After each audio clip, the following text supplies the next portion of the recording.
Hi everyone and welcome back to Escapes Etc. My name's Laura and I am moving with my partner Tom to Australia, specifically to Brisbane. Why? Well, I'm going to go through that today. Moving all the way to the side of the world isn't easy, it isn't close to anything, so lots of people are saying, why are you going so far away? There's other places you could move to. Well, simply put, we really love it. But our kind of story about Australia starts quite a long time ago. So after university in 2013, I went backpacking around the world with my best mate. And I was with Tom at the time and we hadn't been together that long. But he managed to join us for 1 month when we were in Australia. And we travelled all the way up the east coast. We started in Melbourne and we explored that city. It was winter, so it was freezing cold. And we went up the east coast. We did Sydney, we did the Gold Coast, we did Brisbane, we went up to Cairns. And it was amazing. We did a bit of kind of road tripping. We had a camper van and that really gave us the freedom to see what we wanted and when we wanted to see it. It was really quick, like 4 weeks to go up the east coast is not a lot of time, but a lot of people do it and we did it. And it never really left us really, like we just loved it so much. So a few years later, we decided to go back again. At this point we'd been working for a few years just in like normal office jobs and stuff.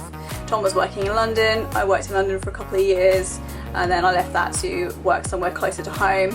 But like I said, Australia never really left us, we really wanted to go back. So at some point Tom kind of said, hey, I want to go do a working holiday in Australia, are you in? And I was just a bit like, yeah, okay, let's go do it then. You know, we were young, we were in our early 20s, we had no commitments, we still don't really have many commitments now. So we thought, why on earth not? That's exactly what a working holiday visa is for. The working holiday visa at that time was for people between, I think it's 18 and 30, and it gave you 2 years working in Australia. So that's what we did. We booked our flights a year in advance. We did it through STA, which was an amazing travel agency. I'm so sad that it's gone. And we kind of put a deposit down and paid for the flights a little bit at a time. And then we went. So I think it was in June 2017, we hopped on our flight from Heathrow and we first landed in Brisbane. I think that's really where Brisbane has come from and why we're going back there. I think quite often the place that you spend your initial time in, it just holds such a special memory for us. So yeah, we're gonna go back there. I remember we landed and we were staying in an Airbnb on South Bank overlooking the river, so it was like a really lovely Airbnb and probably the cost of an apartment that we're never going to be able to afford, but it was great and it really set us up. So we started there before we then went and did our farm work and carried on travelling around. So during our first year we had to do 99 days worth of farm work.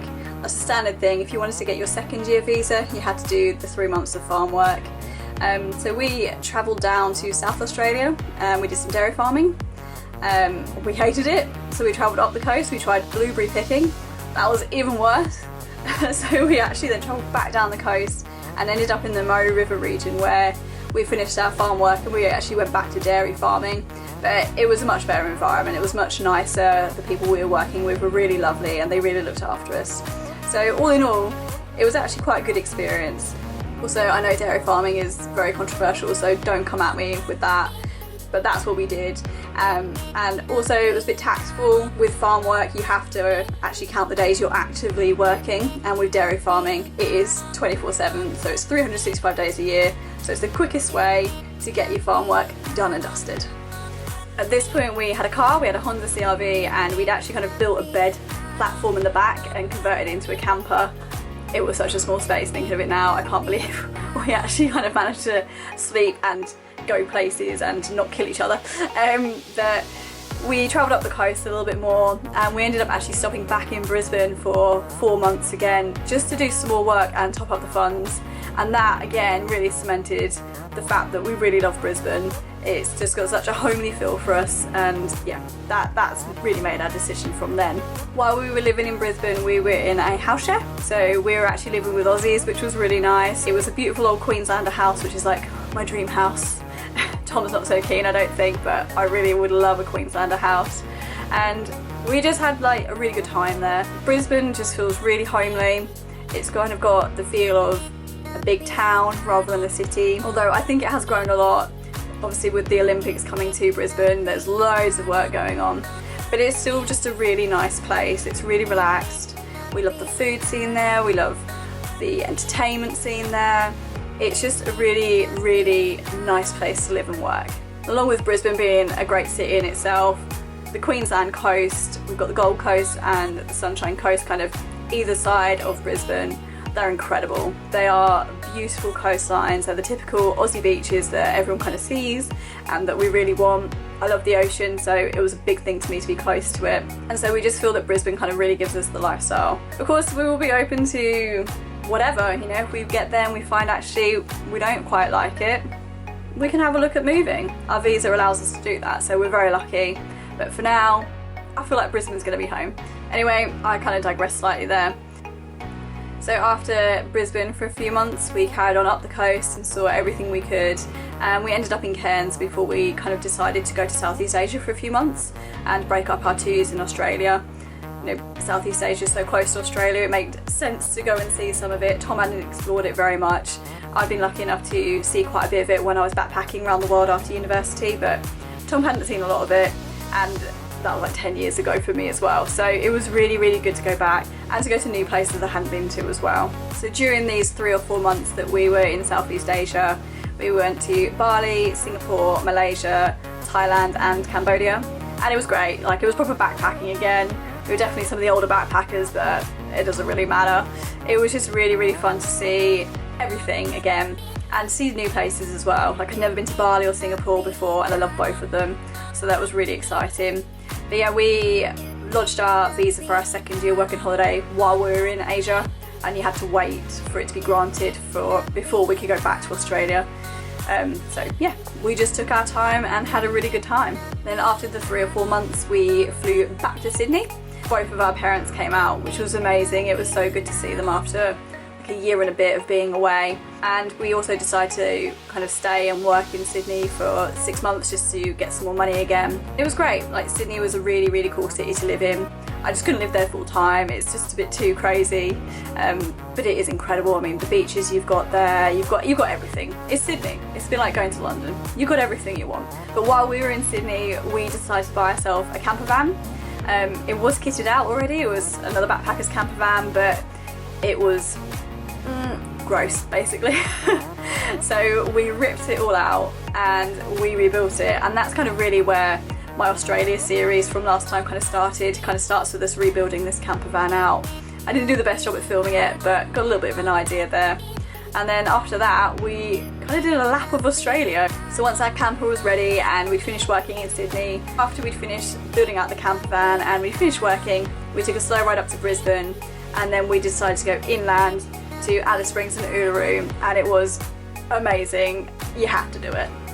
I still remember the drive into the Uluru National Park, and you kind of go round the bend and suddenly it's just like, wow, it is incredible.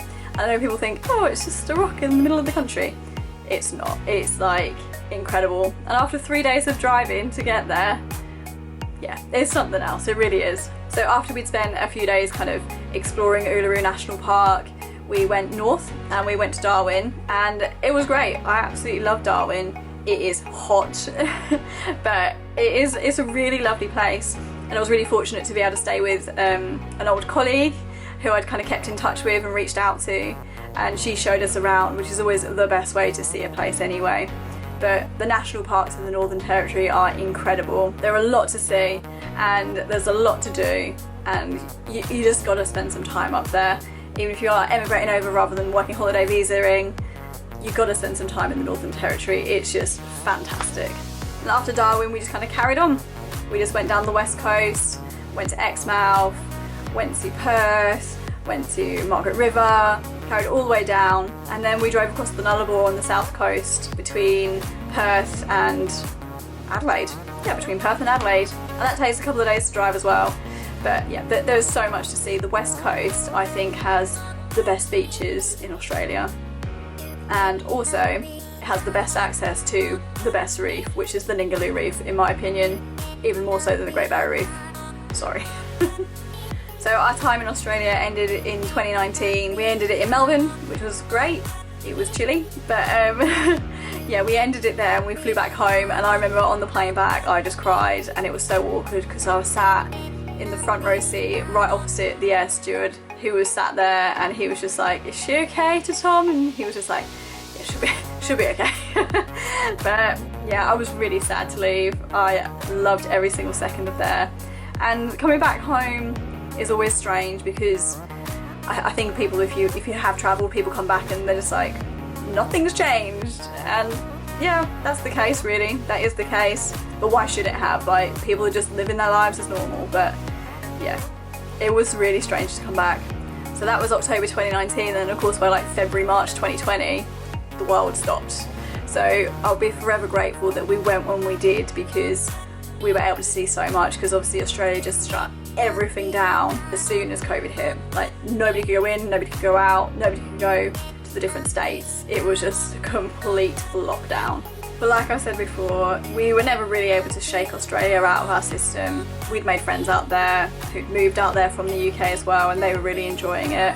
And we just really missed the lifestyle and missed the opportunities that Australia offered that the UK just couldn't offer for us. We just felt stuff was never going to happen here that we could have in Australia. So at some point in 2021, I was probably aimlessly scrolling through Facebook, as you do, and I saw an ad pop up, because that's real, Facebook listens to what you're saying. I saw an ad pop up for the Down Under Centre, who are migration agents, and they were running a free webinar. So I said to Tom, I'm going to watch that and just see what they say. And basically that random ad on Facebook has pretty much changed our lives. We decided to go with the Down Under Centre, and they've been fantastic ever since. I highly recommend them. We had a free consultation with them to kind of go through what our options were for visas, and we found it was feasible, so we were like, happy days. Obviously it was COVID at that time. This was January 2021. It was still COVID, and it was never going to be a fast process, but we were always kind of hopeful that Australia would open back up. Nobody knew what was happening anyway, so we decided to go for it. We were really open with family and close friends from the off, and just said, hey, you know, it's going to be no surprise to you that we really enjoyed it and we really want to go back, so we are going to try and make the move to emigrate permanently. So they've known from the start, which has been really nice. Some people choose to not, everyone's got different circumstances, I know, but we didn't tell work, because why risk your job? I wasn't confident I could tell my employer and them not hold it against me. Tom was just kind of cruising along, and he just decided to not as well. And yeah, we just kind of like kept things ticking over. In the end, I'm glad we did it that way. For us, the visa process took just over 3 years. From like initial consultation call with the Down Under Centre to visa grants. It was about 3 years and 1 month. So yeah, I'm really glad we kind of kept it fairly quiet. I don't think I could have coped with people saying, hey, how's it going with the visa application all the time. You know, we had that a lot with family and friends anyway, because of course they just want to check in on us and see where we are with it. But it's slow. It was a slow process. And I actually didn't tell work until after I'd left work anyway. I didn't tell them until we got the visa, and there was a few weeks between me leaving and us getting the visa. So yeah, I kept things quiet right from the start really. But in reality, anyone who knows Tom and I will know that it is no surprise that we're moving back out there again. They know how much we loved it and how much we didn't want to come back in a way. Obviously we'd love to see friends and family, and we'll always do that, but that is where we want it to be home now, and that's what we're doing. For us, it would always really bother us, I think, if we didn't give it a go. You know, if it doesn't work out, it doesn't work out, and we can just move back. And I always say that to people when they say to me like, oh, I don't think I could move that far away, or you know, I can't imagine doing that. Well, it's only a day's flight away, and if it doesn't work out, then we'll just move back home again. As it stands at the moment, we don't have jobs, we don't know anywhere to live when we get there, we don't really know what we're doing. We're just kind of rolling with things and trying to keep a bit of momentum going for those kind of things. But yeah, at the moment we've got an Airbnb sorted out for our first 2 weeks when we land in Brisbane, and that's pretty much as far as we've got. But for anyone who's thinking about moving to Australia or moving abroad, I think my advice would be to go for it, or go out there and kind of get a really good feel, whether that's going on a working holiday visa to Australia or just doing kind of a recce trip. A lot of people do that, to go there and have a bit of a holiday but also kind of see areas where you might want to live and the jobs that are available and the schools that are available if you've got kids. That's such a good idea to do that and just get a really good idea about the lifestyle and if you think it might be right for you. And then I think if you decide it is, then go for it. There'll always be people who might be a bit funny about it, but it's your life. So like for us, it's our life and we want to give it a go, so that's what we're going to do. And we truly feel that lifestyle's a lot better out there for us. The wages are a lot better out there. We feel like we've got a better chance of being able to buy a house. So why not? So if you're thinking of making the move to Australia, I highly recommend getting in touch with the Down Under Centre. They've been fantastic. They've also got a podcast. They've got a fantastic relocation website you can have a look at and get some ideas. Or if you want to talk to anyone, then drop me a comment and I'll be able to answer the questions as best as I can anyway. So I hope this video has given you an idea about our why as to why we want to move to Australia and why we're going to be going to Brisbane. But yeah, if you have any questions, please do leave them in the comments below and I'll catch you next time. Bye!